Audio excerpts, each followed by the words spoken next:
Buenas noches, bienvenidos al banquillo, gracias por estar con nosotros. Hoy vamos a hablar de política y del juicio en Nueva York. Tendremos señal en directo para los canales de la Corporación Televicentro, señal en vivo este lunes, igual va a ocurrir para las estaciones de Emisoras Unidas con HRN como estación radial líder. Y tu nota. Detalles de este juicio, desde ya usted los puede tener e irse enterando de todo lo que está ocurriendo en Honduras, aquí en Tegucigalpa y por supuesto en Nueva York. Nuestro invitado de hoy, Marvin Ponce Sauceda.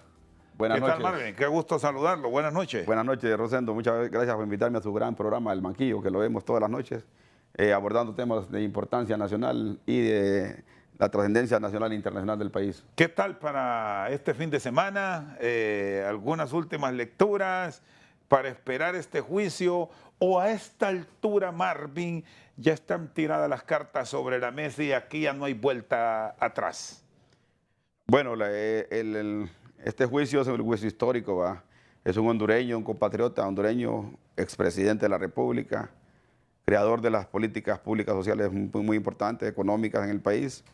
Desafortunadamente le toca enfrentar este juicio. Y este juicio, el hombre pedía una ampliación, pidió el abogado que le puso la fiscalía, el juez, perdón, Castel, a petición de él, pidió que le dieran 60 hasta 120 días para poder desarrollar un juicio justo y normal. Pero el juez Castel, una vez que declaró culpable el señor Hernández y el señor Bonilla, ha decidido no dar prórroga y el juicio arranca el lunes con lo que tenga el presidente Hernández con la defensa, pero creo que estaba preparado para defenderse en un escenario importante como es la Corte del Distrito Sur de Nueva York, donde el presidente Hernández va a enfrentar este juicio, pues en condiciones bien difíciles, ¿va? Porque no se ve, no se conocen experiencias de presidentes juzgados en Estados Unidos, se conoce de narcotraficantes, se conoce realmente de delincuentes internacionales, de asesinos en serie y algunos juicios políticos que se han visto en la vida de Estados Unidos, pero nunca un presidente latinoamericano se ha sometido a un juicio. Entonces, tampoco los escenarios son normales. No es un escenario normal y es un precedente histórico que un presidente vaya a dar cuentas a Estados Unidos, excepto Noriega, que fue casi llevado por un narcotraficante y que fue en otro contexto donde Estados Unidos lo fue a traer con su fuerza. Sí. Y tenía que ver con una petición de Estados Unidos de que le devolviera el canal después del Tratado de Torrijos-Carter, y a él lo hicieron miembro de la CIA, después él se involucró en el narcotráfico y también perdió poder político y lo fueron a traer y hasta hubo una invasión en Panamá, ¿va? Aquí pues es otro escenario, ¿va? Es un presidente que se dedicó a luchar contra el narcotráfico, que confrontó el narcotráfico, que tomó políticas públicas y que está siendo llevado a juicio, ¿va?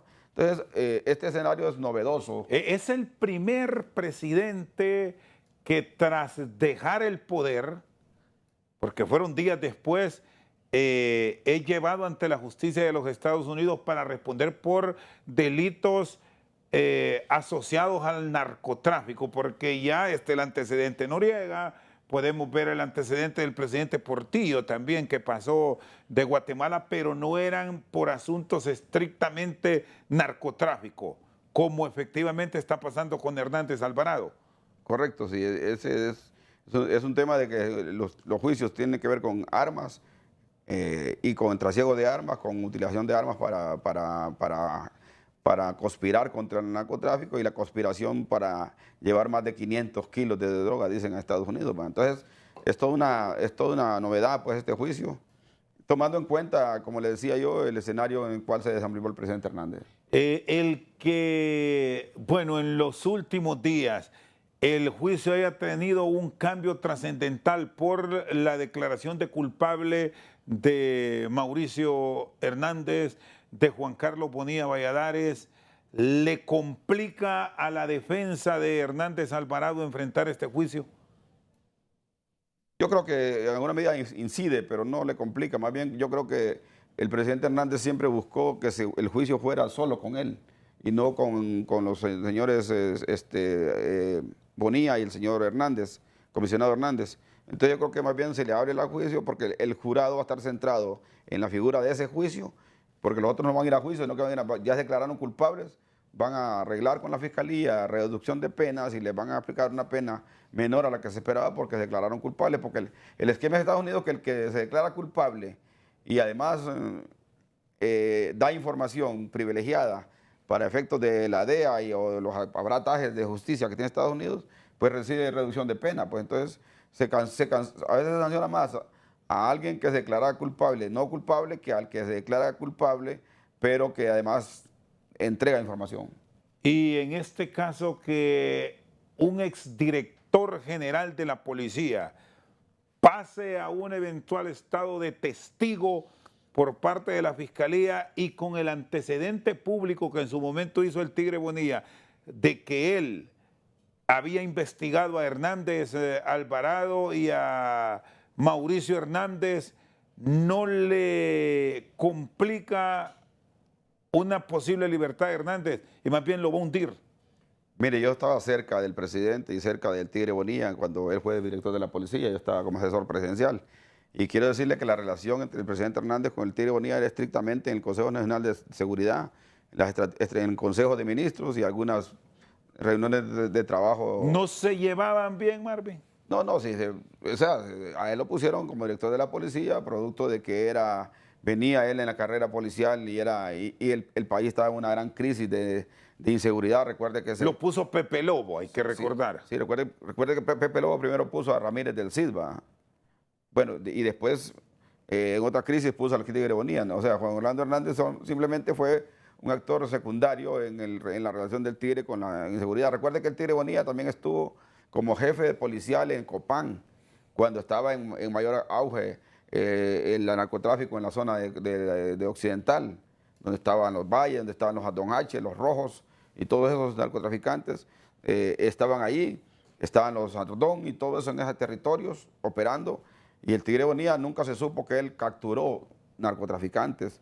También estaba como abogado, magistrado de la corte allá en Copán, Oscar Chinchilla y el otro señor que estuvo en la Corte Suprema de Argueta. Y usted pudo ver que nunca se capturó a nadie. Porque en ese tiempo venía el gobierno de Manuel Zelaya Rosales, nunca tocó el narcotráfico, que aquí caían avionetas y aviones y hasta helicópteros y aviones en el aeropuerto Toncontín, en el aeropuerto El Aguacate, en pistas clandestinas y en pistas abiertas. Era un gran tráfico de narcotraficantes en el tiempo de Mel Zelaya. Ese no es problema del presidente, no estoy hablando de la época de Mel Zelaya, porque el narcotráfico es un fenómeno internacional que busca territorios donde operar. Un tiempo lo hizo en Nicaragua. Y en Honduras le dieron hora feliz en esos años. Sí, porque nunca nadie perseguía el narcotráfico, todo el mundo se peleó, nadie tocaba el narcotráfico. El otro también, cuando Pepe Lobo llegó, tampoco el narcotráfico operó libremente aquí, hasta que llegó Juan Orlando Hernández, tomó las riendas. Y eso que han dicho, Marvin, que Hernández solo atacaba a un cartel y el otro no es cierto. Pasaba lo que quería. Y todos están allá, más bien ese es el problema. Uno de los problemas que tuvo Juan Orlando Hernández, hay que decirlo con claridad, Rosendo, es que el presidente Hernández aplicó primero la extradición siendo presidente del Congreso. Aprobó la ley de extinción de dominio de bienes de origen ilícito, la ley de lavado de activos, la ley de control de armas, la ley de la creación de la Policía Militar de Orden Público, la creación realmente de la Policía Tigres, el fortalecimiento de la Fiscalía de la lucha contra el narcotráfico, toda una serie de políticas públicas que las implementó una vez siendo presidente. En ese momento realmente el narcotráfico imperaba y el presidente Hernández persiguió el narcotráfico y envió a todos los extraditables que pidió Estados Unidos, excepto a los Cachiros y a los Ardón, que hubo un conflicto, hay que decirlo, con cosas muy privadas, pero vale la pena decirlo ahora a la altura del juicio, que creo que van a ser retiradas en el juicio. ¿Qué conflicto hubo? ¿Qué pasó? Hubo un conflicto en que la DEA le estaba pidiendo al presidente Hernández que dejara unos sectores del narcotráfico operando y a otros los atacara. Entonces el presidente Juan Orlando les dijo que no, aquí se van todos. Por eso usted pudo ver que para los Cachiros nunca vino extradición. a pesar de que los cachiros fueran declarados por Obama enemigos de Estados Unidos, con los caballeros templarios y los jurabeños de Colombia. En una declaración que Obama dijo, los cachiros son enemigos de Estados Unidos. Y a pesar de eso, nunca vino una extradición para los cachiros, porque ciertos sectores de la DEA querían que se quedaran aquí, y el presidente Hernández se opuso y les dijo, aquí se van todos. Pero ellos más bien estaban negociando una entrega con el entonces embajador Nilon. ¿Quién? Los cachiros. Pues sí, es que ya está. Los cachiros ya eran actores, agentes de la DEA, pues, o sea, ya estaban en una negociación con la DEA. Entonces, pero el presidente Hernández dijo que se van todos. Entonces, de ahí los cachiros tuvieron que irse por su propia cuenta. Lo mismo hizo Ardón. Nunca hubo extradición para ellos, porque había un sector de la DEA que quería que se quedaran aquí. A unos que hay que castigarlos y a otros que hay que dejarlos operando. Entonces, la DEA es una agencia de los Estados Unidos bien rara, ¿va?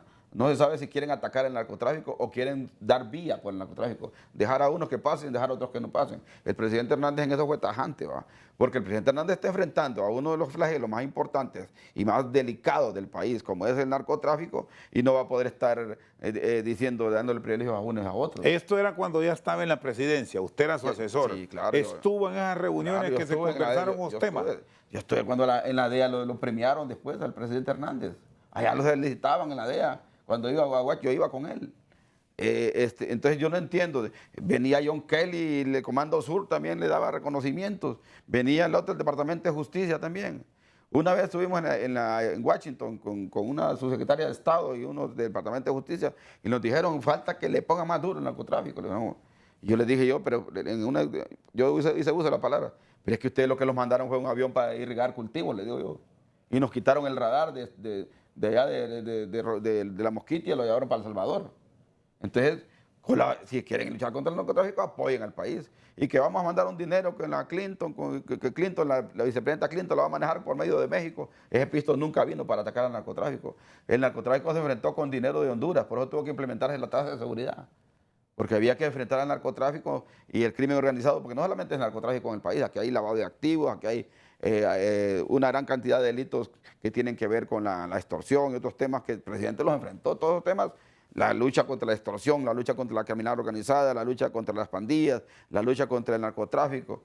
O sea, se crearon policías, se intentó depurar la policía, algunos creen que fue buena, que fue mala, pero el presidente hizo todo lo que tuvo a su alcance para hacer una lucha contra la criminalidad organizada. Entonces, cuando uno dice, cuando yo que lo vi trabajando en esa línea, entonces, ¿cómo es que va a ser un narcotraficante el presidente? El presidente todos los días salía a las comunidades, salía a atender, a dar proyectos, a entregar obras públicas, a aperturar carreteras, a crear caminos rurales, que con chamba vives mejor. El presidente es un animal político, el presidente Hernández, es un hombre que le encanta la política y el poder. Eso sí, lo pudimos conocer nosotros los que lo conocimos de cerca. Pero nunca yo lo vi realmente una actitud de narcotráfico. Él era arisco al narcotráfico, inclusive con las campañas se cuidaba mucho. ¿O se manejaba bien? No sé si se manejaba tan bien, pero yo por lo menos lo que yo vi nunca lo vi y nunca percibí realmente que él estuviera en una actividad de eso. Yo creo que yo ahí es donde no entiendo. Y cuando yo leo los documentos que están en fiscalía, cuando dijeron y ahora se ve todo eso que lo vinculan como co-conspirador para el tráfico de armas, por haber facilitado el ingreso de 500.000 kilos de cocaína. Y que hay como 15 co-conspiradores en esa lista y solo el presidente Hernández está ya detenido. Los demás están aquí. ¿Por qué solo el presidente Hernández?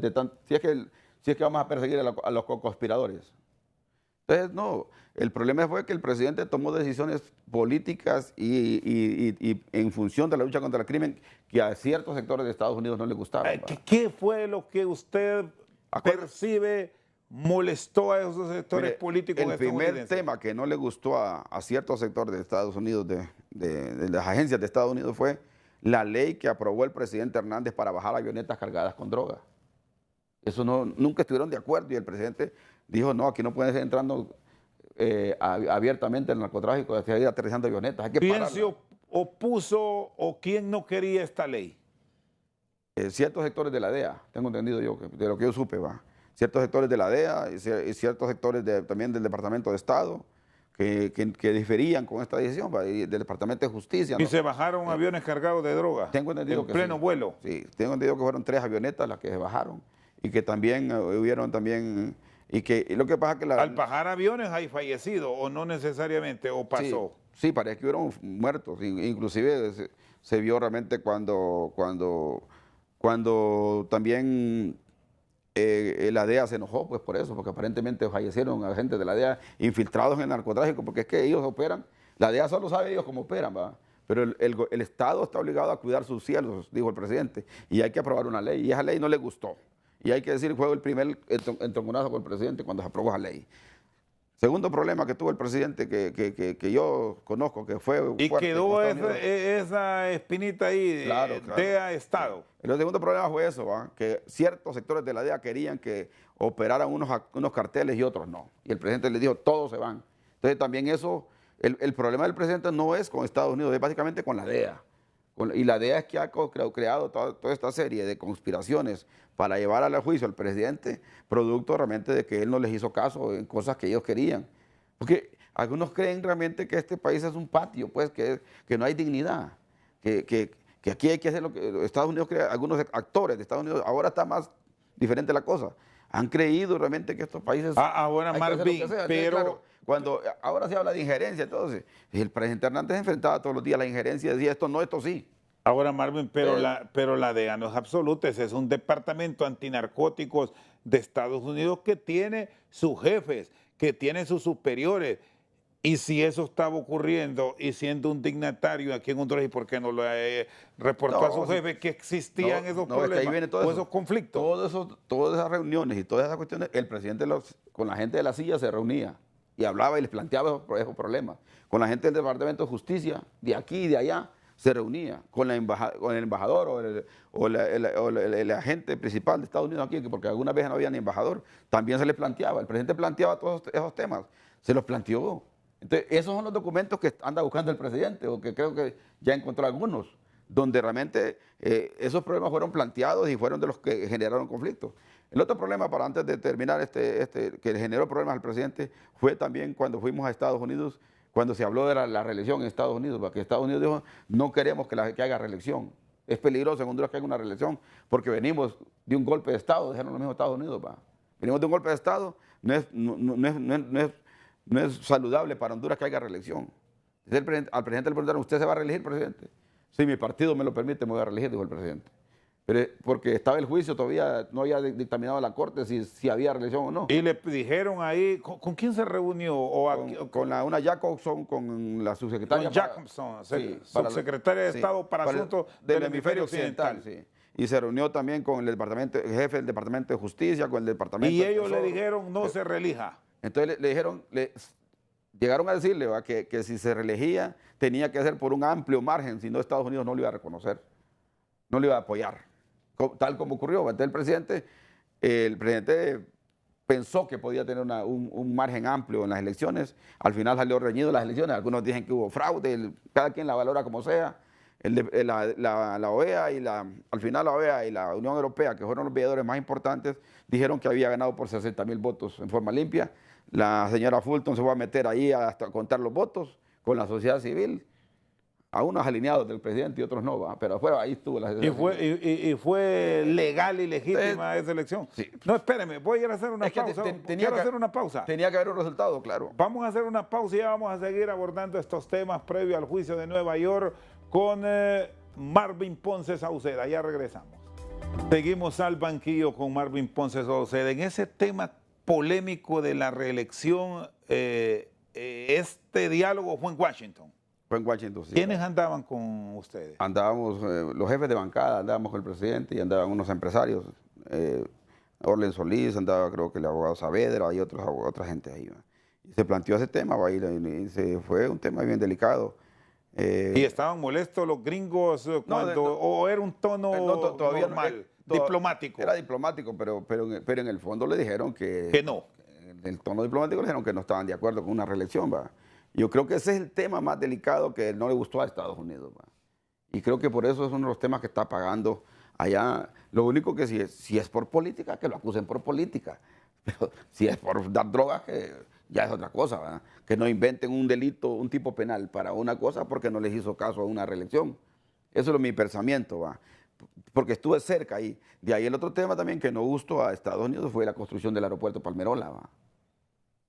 Es que el aeropuerto de nosotros aquí valían 300, 400 dólares más un boleto aéreo para ir a Estados Unidos o Europa.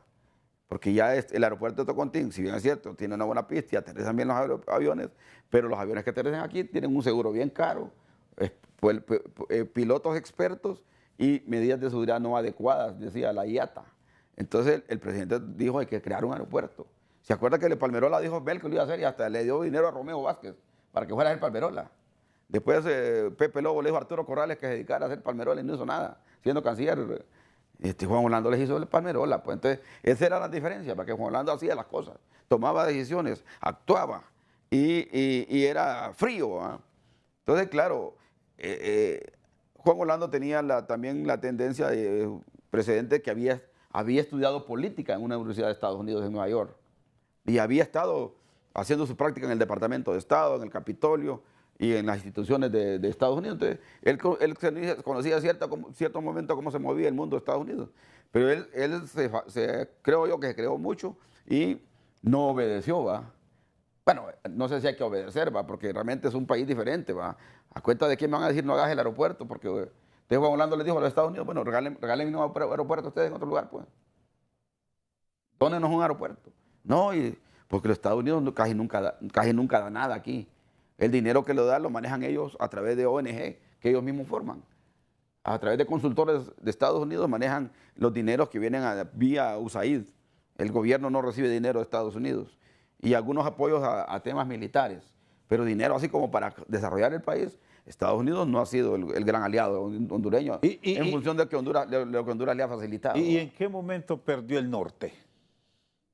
Cuando se religió. Cuando se religió y que ya perdió el respaldo de Estados Unidos. Desde ahí perdió el respaldo de Estados Unidos. ¿Su segundo gobierno fue débil? Fue débil por dos razones. Una, porque perdió ciertas relaciones internacionales, porque empezó el juicio de Tony, fue sancionado Tony y también vino la pandemia, ¿verdad? 1 año y medio de pandemia manejando un tema mundial que con condiciones difíciles, un país pobre, con pocos recursos. Y con mucho corrupto, en el tema de la pandemia. Y se abusó ahí e incluso se le pasó la mano con algunas disposiciones. Claro. O esa misma problemática que enfrentaba le desconectó y dejó hacer. No, el presidente estuvo al frente de la pandemia y todo, lo único que era tan grande el problema, ahí era más tan específico en la rama médica, que él delegó a los temas médicos. Por ejemplo, el tema de los hospitales móviles, sí, que fue es que ese es el otro tema. Esa fue la cereza con la que cerraron para fregar a Juan Orlando, ¿va? Porque, claro, ese robo de los hospitales móviles realmente es inaceptable, ¿va? Ese robo también, los actores verdaderos deberían estar presos todavía. Está preso Bográn. Bográn tiene que decir quiénes más robaron con él. Porque también el presidente a mí me dijo, yo no me metí en el tema de los hospitales, yo lo delegué a Marta Doblado en BES, que era la presidenta y era la jefa de gobierno. Ellos se encargaron para hacer eso, desarrollar eso con Bográn. Yo me desentendí porque estaba en otras actividades. Pero un amigo gringo mío me dijo, ¿cómo es posible que un presidente no tenga control de una compra de 1.000 millones de lempiras, de más de 1.000 millones de lempiras? Entonces, algunos creen que también, ahí también, el presidente también pudo haber sido objeto también de haber tenido participación o no en esa decisión, ¿va?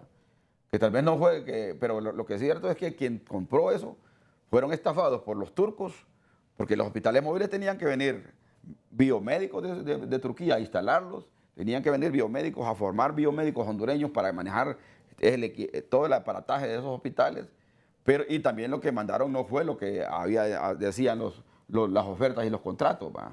Entonces, claro, el presidente ahí perdió gran peso específico porque esa compra realmente lo hundió al presidente después de la pandemia. Y usted que lo miraba y estaba cerca de él, cuando surgían todo este tipo de acontecimientos y que se planteaban las denuncias en medios de comunicación, que se hacían cuestionamientos en redes sociales, eso es obvio que a un hombre informado como él, a ustedes les llegaban esas informaciones.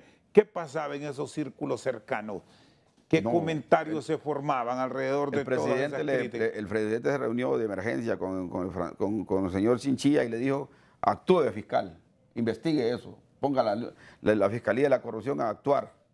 El presidente le pidió al fiscal general que actuara y estaba muy indignado también con los funcionarios en ese momento. ¿Va? Perdió el respeto de este muchacho Bográn, ¿va? Porque fue realmente un latrocinio lo que hubo ahí. ¿Va?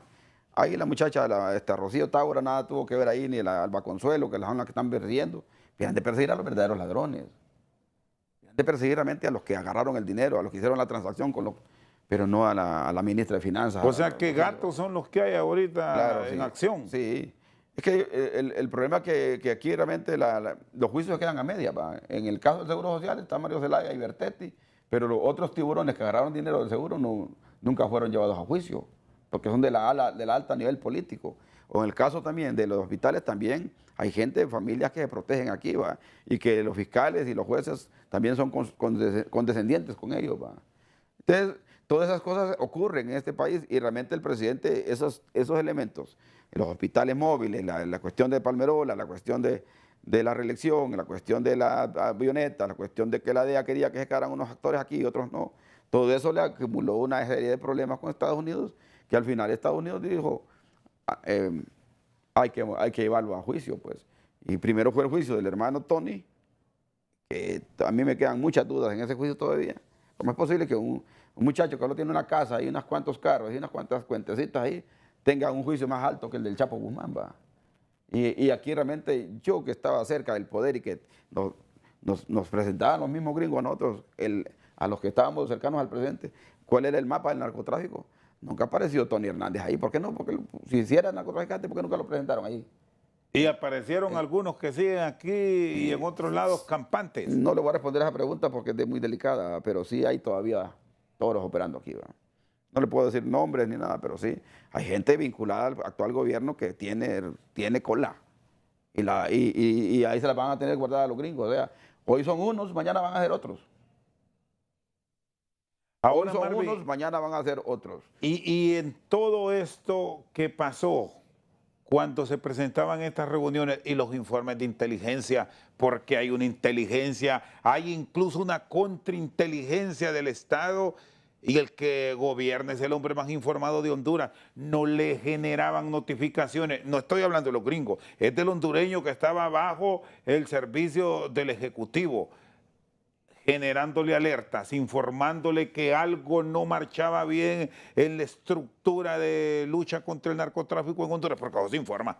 No. Aquí usted que mire, conversa a diario con la muchachada sabe que aquí un embarazo no se puede ocultar tampoco eso. El presidente sabía de todos los militares, policías, jueces, fiscales coludidos con el narcotráfico. El presidente lo conocía, todo eso.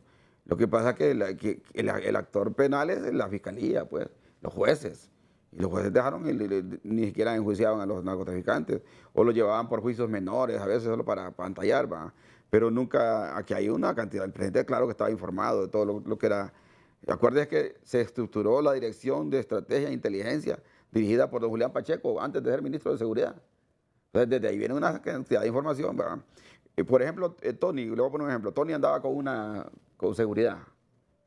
Cada jefe de seguridad de un hijo familiar de un dignatario tiene que andar una bitácora, es decir, el sujeto Tony anduvo en tal lado, el sujeto Tony entró a tal restaurante, el sujeto Tony visitó tal colonia. No puede hablar de los detalles porque el seguridad siempre queda afuera y el actor queda adentro. Pero informa dónde se mueve. Dónde se mueve. Entonces, o sea que los viajes a San Andrés, Colombia, ahí se le notificaron que los hacía con frecuencia. Tony Hernández.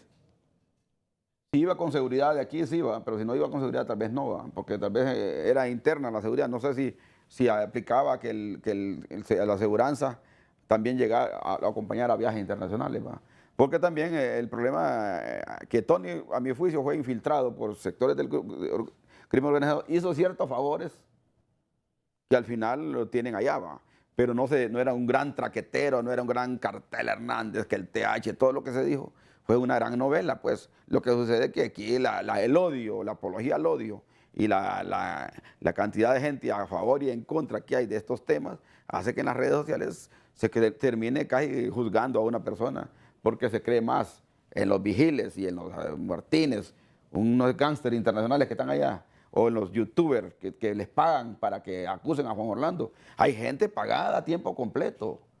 Pro Honduras Network, Jeff Earth, Ignes Prince, todas esas que mandan información aquí y que los medios de comunicación se hacen eco, son actores para que acusen a Juan Orlando pagados por actores de Estados Unidos. Porque el problema es que Estados Unidos... Marvin, porque el problema no solamente es de justicia. No, pero el eso problema, es, Marvin, pero aquí hay que tener una realidad que es inobjetable. Los que informan estos colegas es lo que está ocurriendo en el juicio. Lo que se está despachando es lo que expone el juez, que por ejemplo hoy le permitió que tenga aparatos electrónicos, o sea, ahí no hay ningún invento, es en base a una acción de lo que se está dando en el juicio. Pero desde antes, es que hay una tendencia, hay periodistas que tienen una línea para tal cosa, porque ahí la forma como informan, lo que informa, lo negativo lo saca todo. Pues, mira, este muchacho, Cristian, de Pro Honduras Network, todos los días empezó con Tony, solo dos clientes ha tenido él. Tony y Juan Orlando, de eso ha vivido esa institución. Y pide dinero y gana y recibe un montón de remesas. Se han hecho millonarios a costa de Juan Orlando y Tony que se dedican a ese negocio de la publicación. Porque también mucha gente pone mecanismos de comunicación no para informar, sino para hacer negocio. Y eso hay que decirlo. Inclusive hay periodistas de aquí que recibían remesas de Estados Unidos porque los remeseros, le dicen a un grupo de periodistas de aquí, que por acusar a Juan Orlando y por cuestiones políticas y por odio político, se generó toda una cultura de odio hacia la figura del presidente Hernández, pues. Y no solamente aquí en Nacional. ¿Y quién les paga a estos señores? Hay gente interesada en Estados Unidos, fuera del gobierno de Estados Unidos, también a que el presidente Hernández sea sentenciado. Y en esos contactos, esas comunicaciones que usted mantiene, ¿qué le dicen? ¿Que tiene complicada su defensa? Pues mire... ¿Ha errado la defensa de Hernández? ¿Ha cometido fallas? No, el único problema es que el señor Colón se enfermó, ¿va? Y que los documentos han llegado tarde, ¿va? Y que le ha costado que le den la logística al presidente para eso. Ha sido muy, muy lento los procesos, ¿va? Pero lo demás... el presidente Hernández, más que un reo, es un abogado. Él se va a autodefender. Él es abogado muy capaz, conoce el entorno norteamericano, conoce todo eso. Él y Colón son los grandes defensores, más el abogado que se sumó. Y la otra abogada es experta en temas de digitalización y informes desclasificados, ¿va? Porque en esos informes desclasificados va a aparecer información de cómo actuaba el presidente en relación con la CIA y con la DEA, los choques que tenía, y eso va a ser presentado en el juicio. Ahí va a haber de todo. Entonces, los mecanismos de defensa del presidente van a ser de alto nivel también, como pueden ser, porque lo que más se visibiliza es la acusación de la fiscalía, es lo que es todo el mundo, pero lo que va a defender, la defensa no puede tirar la información. Una fiscalía que no ha fallado.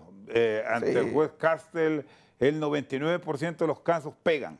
Sí, pero en este caso... pruebas contundentes contra el presidente en el tema de narcotráfico no las hay. Las únicas pruebas contundentes que hay son los testimonios de extraditados por el presidente Hernández, que son prácticamente gente enemiga de él o antagónica con él o dolida con él porque los mandó para Estados Unidos. Aunque aquí, Marvin, debemos decir que el derecho anglosajón, y usted lo conoce, se basa en testimonios. Sí. En versiones personales de detenidos, y así han sido las condenas, no de ahora, sí, pero los históricas. Pero los entrenan también, los entrenan para que parezca verdad, porque también hay interés, es que no solamente el interés del fiscal, sino también el interés de la DEA de hacer ver al presidente como un delincuente. Entonces, esos que reciben beneficios por echarle tierra a otros, o por cantar, como dicen aquí, esos también los entrenan. Eso también tiene una lógica, porque al final se busca un objetivo, ¿va? Desde ciertos intereses. Y por eso la primera dama dice que es una conspiración contra el presidente dice que es una vil conspiración. Y yo creo que más allá de todo esto que se diga, que se haga, pues ya nos llegó la hora del juicio, y en ese juicio pues se va a saber de qué está hecho todo, ¿va? Si la verdad del presidente prevalece, o prevalece lo que todo el mundo piensa, que va a ser acribillado en la corte y va a ser prácticamente llevado a sendas cadenas perpetuas. ¿Y ¿va? usted qué piensa? ¿Qué conversa ahí con los amigos? Porque usted es un hombre de tertulias. Sí. ¿Qué dicen? Pues mire, la mayor parte de la gente cree que va a ser sentenciado el presidente, ¿va? Pero yo creo que volverá. Yo soy de los optimistas. Hay apuestas, Marvin. Pues siempre hay apuestas ahí en los centros comerciales. Nadie quiere apostar porque volverá. ¿Va? Acá todo el mundo piensa que va a ser sentenciado. ¿Va? ¿Qué le hace sentir a usted decir que vuelve? Me parece a mí por la figura del presidente, un juicio diferente. Pero ¿cómo queda? Porque por un lado me dice que lo sentencian, pero usted dice que vuelven. No, es que no, es lo que dicen. Yo creo que no lo van a sentenciar. Que va a salir, bueno, va a haber una sentencia, pero absolutoria para el presidente. Esa es mi esperanza y creo, al ver yo, sin ser abogado, como algunos que aquí que trabajan grandes, que son expertos en narcotráfico, lo que sí yo veo realmente que las pruebas realmente no son tan contundentes como para decir, este señor, porque si dice que conspiró para llevar tantos kilos de oro, ¿con quién conspiró? ¿A quién le mandó las drogas? ¿A quién le ayudó? ¿Qué puso el presidente? ¿Qué no puso? Todas esas cosas. Aunque por conspirar han sentenciado hasta cárcel de por vida muchos. Claro, pero... Y en este tema del narcotráfico claro, y hondureños. Claro, sí, pero o sea, por eso le digo, pero para conspirar tiene que haber una acción y varias acciones que sean probadas en juicio. Y eso realmente es lo que no hay. Hasta ahorita la Fiscalía no tiene pruebas contundentes que digan, aquí está este dinero que recibió, aquí está la prueba contundente. Cuando dicen, el Chapo Guzmán dijo que le había mandado $1 millón. Está la prueba. Es lo que tienen que presentar en el juicio. El testimonio argumenta la Fiscalía. Sí, pero el testimonio tiene que decir a quién se le entregó, dónde se le entregó y cuándo lo recibió el presidente. O sea, tiene que haber un testimonio. Por eso le digo que el que va a testiguar ahí tiene que saber realmente o va bien entrenado o es la verdad. Porque aquí también estamos en un juicio que es más mediático que adentro. Acuérdate que al final la idea es influir en el jurado para que el jurado decida si lo sentencia o lo absuelve. Muy bien, Marvin Ponce Sauceda con nosotros al banquillo. Hacemos pausa, ya regresamos. Vamos al banquillo, está con nosotros Marvin Ponce Sauceda. ¿Cuánto tiempo fue asesor en Casa de Gobierno? 8 años. ¿Diputado? También asesoramos un tiempo a Mel Zelaya y al presidente Lobo. También dimos algunas ideas para apoyar el agro, para apoyar cuestiones de desarrollo de los campesinos. Apoyamos también al presidente Pepe Lobo también para la reconciliación nacional, para ir a las embajadas, a Estados Unidos. Nos tocó ir a nosotros, después de que nos hayan golpeado en la resistencia contra el golpe de Estado, el presidente Lobo pidió, ¿ya se recuperó la fractura? Pues fíjate que todavía tengo una... ¿Y sabe quién me operó? El doctor Mario Zelaya. Buena herida. Sí. Fíjese que cuando Pepe Lobo, pues lo apoyamos, porque Pepe Lobo llegó y dijo, nos llamó como UD, queremos que nos apoyen en una reconciliación nacional y la unidad del país. Pues después del golpe, 6 meses después llegó Pepe al poder. ¿Cómo íbamos a estar nosotros en contra de una reconciliación nacional? Un partido político. Entonces tuvimos que apoyar al presidente Lobo porque cuando el golpe quedó, todas las embajadas se fueron y todo el mundo cerró, cooperación, préstamos y todo este país quedó reventado prácticamente. ¿Va? Pero con todo lo que los desastres que hizo Micheletti en esos 6 meses. ¿Va? Entonces al final nos tocó ayudar al presidente Lobo en la reconciliación. A mí me tocó andar en Washington allá hablando en beneficio de que teníamos que volver a la normalidad, que había que sancionar a los que dieron el golpe de Estado. Porque Estados Unidos decía, por un lado, Barack Obama decía que estaba en contra del golpe de Estado, pero por otro lado, Hillary Clinton estaba a favor del golpe de Estado. ¿Va? Hay que decirlo también aquí, el doble papel ¿va? Que jugó. Imagínense que ahora el embajador que estuvo cuando el golpe de Estado ahora es asesor de este gobierno. Entonces, él tuvo que saber qué pasó en aquel tiempo. ¿Va? Entonces, todas estas cosas ocurrieron y apoyamos al presidente Lobo, apoyamos al presidente Zelaya en su momento, en todo. ¿Y ahora asesora al gobierno? No. Me han pedido que apoye en ciertas áreas, me han pedido que vuelva a una actividad pública, pero... ¿Quién le ha pedido, Marvin? Actores de alto nivel. De alto nivel, de peso específico. ¿Va? Lo que pasa es que alguna gente cree que uno anda pidiendo chamba y que por eso uno a veces cuestiona el gobierno. ¿Va? Yo cuestiono al gobierno, por ejemplo, puse un Twitter hoy para decirle un tema, ¿va? Que doña Xiomara tiene que echarle ojo al tema de los camaroneros, por ejemplo. que tienen problemas serios para poder vender sus productos. Productos que al abrir relaciones diplomáticas con China continental compra 30% más bajo el camarón que Taiwán. Taiwán los cobra bien, les da un precio plus. México, que es un buen comprador, nos cerró también las puertas, ¿va? Y hasta ahorita usted no ha visto que una misión de SENASA o de la Cancillería o de Comercio haya ido a México a ver cómo se arregla ese problema, hablar con los pares de los López Obrador, cómo arreglamos ese problema para poder venderle camarón. Entonces, esos temas también yo los planteo. Temas que planteo también yo es el tema, por ejemplo, que están viviendo los bananeros independientes, que gritan y gritan. No tenemos crédito, quedamos deshechos con esta y otra. No lo hemos podido levantar. Son 12,000 manzanas de plátano, de banano independiente que está caído. Ocupamos que haya una línea de crédito. Entonces, no los escuchan. No hay diálogo. No se escucha la problemática. Y no digamos lo que está pasando también los palmeros, todos los productores de naranjas, el problema de las invasiones de tierra, porque mire, yo soy experto en tierras y trabajé toda mi vida. Hay campesinos sin tierra que andan peleando un pedazo de tierra para trabajarla y cultivarla. Esa es la categoría de lo agrario. Hay ladrones de tierra que andan queriéndose utilizar la camisa campesina y el sombrero campesino para andar robando tierras semiurbanas para venderlas y hacer sendos negocios.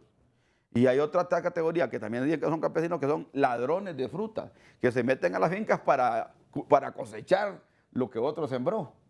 Entonces, no es que seamos anticampesinos, si somos agraristas por vida, pero una cosa es la lucha agraria campesina por la tierra y que quiere que le den crédito, que le den financiamiento, que le den... Ahí hablan que Banadesa está dando crédito. ¿Y quién está detrás de todo esto? ¿Y la autoridad entonces? Sí. Fíjate que cuando la autoridad crearon una ley para el control de las invasiones de tierra y la seguridad agraria, habían 18,000 manzanas de tierra tomadas, hoy hay 45,000 manzanas tomadas con esa comisión ahí. ¿De qué están haciendo? Yo no sé, no conozco los detalles, pero las estadísticas me dicen que la comisión está estancada, que no está haciendo nada. Entonces, si son campesinos sin tierra, en tierras nacionales, hay que darles la tierra a los campesinos. Si son ladrones de tierra que quieren hacer vividores, que quieran andar agarrando tierras para venderlas después, hacer casas y colonias y vender terrenos, eso tiene que pararse. Es que una cosa, el socialismo no es de ladrones, el socialismo es de justicia social. El socialismo democrático debería ser un socialismo realmente darle a quien a lo que le corresponde. Pero un ladrón que se disfraza de campesino y va a robar fruta y no quiere ni siquiera sembrarla y no quiere cosechar, ese es un lumpen. Eso no es un campesino, no es un proletario. Ese es un lumpen, un delincuente. Tiene que tener esa categoría. Ese debería estar cortando piedras en otro lado. ¿Va? Pero aquí realmente se está dejando mucho pasar esos problemas. ¿Va? Se está dejando pasar muchos problemas y esos problemas van a haber muertos tarde o temprano.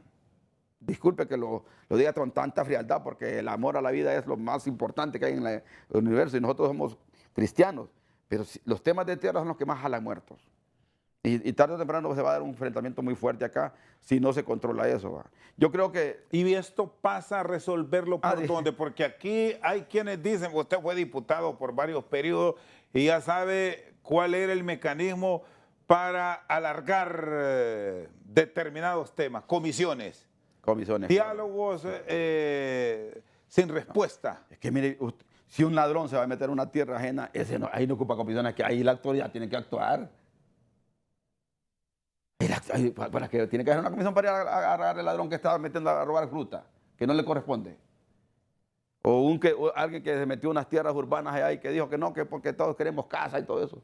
Y ese jodido viene de Tela, de Alaguán, viene de San Pedro, viene de Tegucigalpa robando tierras por todos lados. Debería haber una base de datos de la gente que anda luchando por tierras o anda agarrando tierras.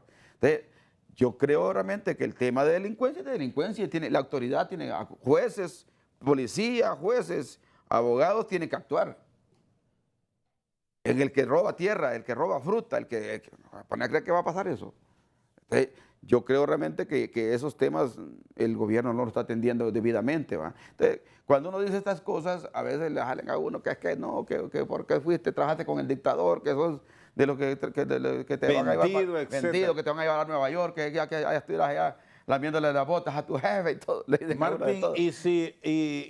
Pero ¿qué ha no. hecho de bueno también el gobierno? Porque hay ejecutorias no, claro, favorables. no, hay ¿Qué mu- le destacaría? Hay muchas cosas buenas. Mire, por ejemplo, la política de vivienda de doña Xiomara es la mejor política de vivienda, ¿va? Crédito al 7% para la clase media y 4% para los pequeños, para la vivienda social. Pero ¿qué pasa? Que los desarrolladores de viviendas no están haciendo casas para la clase media, ¿va? Y los bancos también se centran en ese segmento. Si usted va con un proyecto de vivienda para los pobres, el banco pone roncero, el desarrollador tampoco. Entonces, hay más proyectos de 2,5 millones de viviendas al 7%, porque mire cómo es esta cosa, ¿va? Si usted saca un crédito de casa de 2 millones de lempiras al 16%, como era antes, tenía que pagar 22,000 lempiras, hasta 28,000 lempiras por una casa. Al 7%, como lo tiene doña Xiomara, solo paga 9,000, 8,000, hasta 10,000 lempiras. Entonces, y se amplió el plazo hasta 25 años. Entonces, hay ventajas en el tema de vivienda está bien enfocado el gobierno. Desgraciadamente, no lo publicitan. Usted no sabe, se han hecho más de 14,000 casas y el gobierno no lo ha dicho siquiera. No tiene, los jefes de prensa que tiene el gobierno lo tienen otras cosas. En vivienda, el bono agrícola para los productores debe ampliarse a todos, no solamente a un segmento. En Banadesa están dando créditos al 2%, qué bonito. Pero ¿qué pasa en Banadesa? Que delincuentes que no son a campesinos, que tienen ricos, que se disfrazan de agricultores, porque tienen una hacienda por allá, la ponen como garantía y sacan dinero al 2% y lo desvían para otros fines. Entonces, el Banadesa debería ser para los productores, no para los comerciantes que consiguen préstamo barato aquí para invertir en otra cosa acá. Entonces, hay cosas buenas. El Banadesa, si sigue en esa línea y llega a los productores, bueno, el bono de la semilla mejorada, la política de becas para los estudiantes, la cuestión de la energía para los de 150 megas. Si hay grandes políticas buenas que ha hecho el gobierno y que se valoran, pero desgraciadamente nos enfocamos más en lo negativo del país. Muy bien, Marvin Ponce Sauceda al banquillo, hacemos pausa, ya regresamos. Seguimos al banquillo, punto sobre la mesa. Marvin Ponce Sauceda con nosotros. Si lo llaman como testigo, ¿asiste o no? No estoy preparado para eso, no. Yo pues, les puedo contar, como aquí si esto que le he contado yo a usted en este programa es bueno, pues este es lo que yo sé, va. Pero si lo llaman allá y le dicen que sirva de testigo, no, porque ahí no estoy obligado a ir, va, sino que eso es una decisión mía. Entonces, ¿no es miedo? No, yo creo que no es miedo. Lo que pasa es que no soy actor importante como para estar en Estados Unidos, en una corte. ¿Y tiene visa, Marvin? Sí, tengo visa. Y a veces mis hijas me dicen, mira, por andar hablando de esas cosas de Estados Unidos te van a quitar la visa. A veces en la día. No, le digo, los Estados Unidos le quitan la visa. Bueno, tiene familia estadounidense. Los Estados Unidos le quitan la visa, le digo, a los narcotraficantes, a los corruptos, a los antidemocráticos y a los que hacen terrorismo. Le digo, y yo no estoy en ninguna categoría, yo soy un honrado. Los Estados Unidos me ha investigado a mí. Sabe que yo no hice ningún negocio en el gobierno, nunca he hecho ningún negocio. Yo soy un hombre pobre, luchador, y lo único que tengo es mi casita y mi carrito de 2010. Pero no tengo nada más. Entonces, ¿de qué vive? Vivo de la jubilación que me acaban de dar ahorita. Y algunas consultorías que hago también, porque como yo sé bastante de política y estos temas, entonces... ¿Ya es tercera edad? Tercera edad. Ya soy de la tercera edad, ya estoy jubilado. Desde tengo un pistillo ahí como que me dan... Pues, coticé como 14, 15 años y ahí estoy. ¿Y tiene familia estadounidense también? Lo hemos visto en redes. Tengo mi hija es vicecónsul allá en Estados Unidos, en Dallas, Texas, y trabaja en el consulado de Dallas. ¿Sí? Con la hermana de Rick Moncada, que son buenas amigas allá. Ella es la cónsul, la jefa de ella, y trabaja bien, mi hija ya está bien. Lo único que mi hija ya tenía que tener un ascenso, según el Departamento de Estado, y no lo ha podido tener porque el canciller no se ha pronunciado sobre una nota que le dieron, porque ya mi hija, como ya tiene 5 años de ser vicecónsul, el Departamento de Estado le dice, o la vas a ascender o la vas a despedir. Entonces está en esa situación, pero por lo demás está bien. Marvin, ¿y qué repercusiones va a tener la política vernácula hondureña con este juicio en Nueva York? Los partidos políticos. Vienen las primarias, estamos aún, ¿qué? 13 meses. Sí. Bueno, 13 meses, exacto, casi. Sí. Pues mire, para mí no va a tener ningún impacto, porque en el Partido Nacional ya se ha dicho todo, que son corruptos, que son ladrones, narcodictadura, ¿qué es lo que no se ha dicho? El fuerajol. pasamos de una política de odio a una política de miedo, pero eso no pasa nada. Ahora tenemos realmente un Tito Afura consolidado en el Partido Nacional, con otros candidatos pequeños, pero que no tienen la capacidad competitiva que tiene Tito, porque por las estructuras que tiene el Partido Nacional, las estructuras apuntan a que Tito debe ser el candidato, por lo menos en la mayoría, no todas. ¿Va? Entonces ahí va a depender de una alianza eventual que se haga con Salvador Narrala, en el marco de ese mentado BOC. Ahí está el Barquero, está Narrala, ahí está Romeo. La derecha se articula alrededor de Tito y es posible que un segmento del Partido Liberal no aliado con él y que no aliado con él se pueda en un momento dado que quede fuera de la estructura del Partido Liberal irse a aliar con el partido, con esta alianza. Va a haber una gran coalición para mí contra el gobierno actual, contra el Partido Libre. Pero Libre del Poder también tiene sus armas que mostrar. Entonces Libre va a aliarse con el Partido Liberal dirigido por Gianni Rosenthal en una elección primaria. Me imagino que el candidato que ponga Gianni va a ganar y ese candidato o él o otro candidato afín a él va a aliarse con Libre. Entonces van a haber dos coaliciones. ¿Es Rixi la candidata ya prácticamente consolidada de Libertad y Refundación o pueden haber sorpresas en un partido vertical? Sí, no, Rixi, la candidata es la más fuerte y la más idónea que tiene el Partido Libre en este momento. Acuérdese que el señor Mauricio Ramos se quiso lanzar, lo callaron hasta le quitaron el puesto, pues, o renunció. Pero el hombre lo callaron y lanzó una candidatura media y no volvió a aparecer. Jorge Cálix. Jorge Cálix es el problema que tiene que dirimir. Si Libre no sabe dirimir el problema con Jorge Cálix, se puede regir una primera herida antes de las elecciones generales. ¿Va? Es peligrosa la relación que pueda manejar Mel con Jorge. Si no lo logra controlar y no generarle conflicto a lo interno del Libre, va a tener problemas. Y hay otros actores también resentidos con el poder, resentidos porque ha habido mucho poder de la familia presidencial, ha habido más poder que el mismo partido. Entonces muchos piensan que ahí va a haber otro resquemor. Y en el Partido Liberal, pues, se espera que la única figura que pudiera levantar y unir el partido son dos figuras, ¿va? O bien Eduardo Maldonado o bien Asconita, ¿va? Pero todavía no están convencidos. ¿Va? De ahí andan con un doctor Hoover nuevo que no creo que cuaje y difícilmente a Gianni no le gusta el poder. ¿Quintín? Quintín no.